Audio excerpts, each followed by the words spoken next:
Tutto alla luce del sole, sul web. Bastava iscriversi ad un gruppo Telegram, pagare dai 20 ai $600 a seconda del VIP da spiare ed ottenere su un portale basato alle isole Tonga la visione di almeno 2000 video rubati in tutto il mondo, dagli studi medici a quelli estetici fino alle case private. Tutto accessibile tramite le normali videocamere di sorveglianza comprate nei maggiori siti di shopping online. A scoprire il reato la società trevigiana di cybersicurezza Yarix di VAR Group, che ha già denunciato i fatti alla polizia postale, mentre faceva delle ricerche per conto di un privato sul caso dello showman Stefano De Martino, ripreso quest'estate in intimità con la sua fidanzata. Video rubato, ovviamente.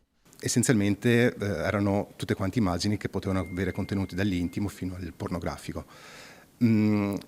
Erano anche classificate sulla base di provenienza geografica, tipologia di contenuto, stanze in cui si trovava la telecamera per poter poi ricercare meglio questo tipo di contenuto. E questa è solo la punta dell'iceberg. Allora, solo con questo portale sul quale abbiamo fatto questa segnalazione c'erano più o meno 2000 telecamere che erano disponibili in vendita, di queste circa 150 si trovavano in Italia e almeno 3 si trovavano in Veneto. Questo come ordine di grandezza, solamente per un singolo portale e ce ne sono sicuramente altri. Un portale la cui registrazione era alle Tonga per rendere più difficile l'identificazione e più improbabile la chiusura o la punibilità. Questo portale non è stato ancora chiuso, infatti noi non abbiamo neanche mai dichiarato qual è l'indirizzo a cui raggiungerlo perché c'è un'indagine di polizia in corso.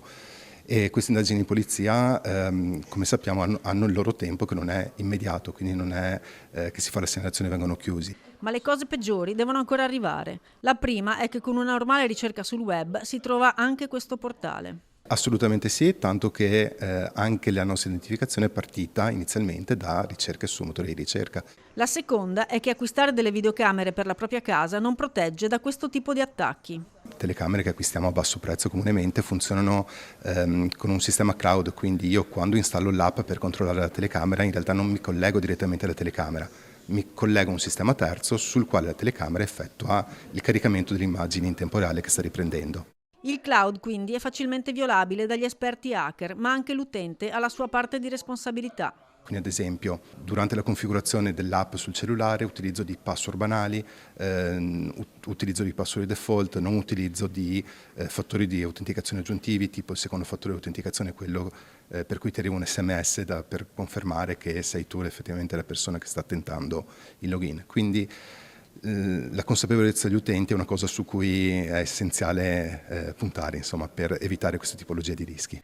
Sul caso sono già scesi in campo la politica e il Codacons, che annuncia azioni legali a tutela degli italiani coinvolti nella vicenda.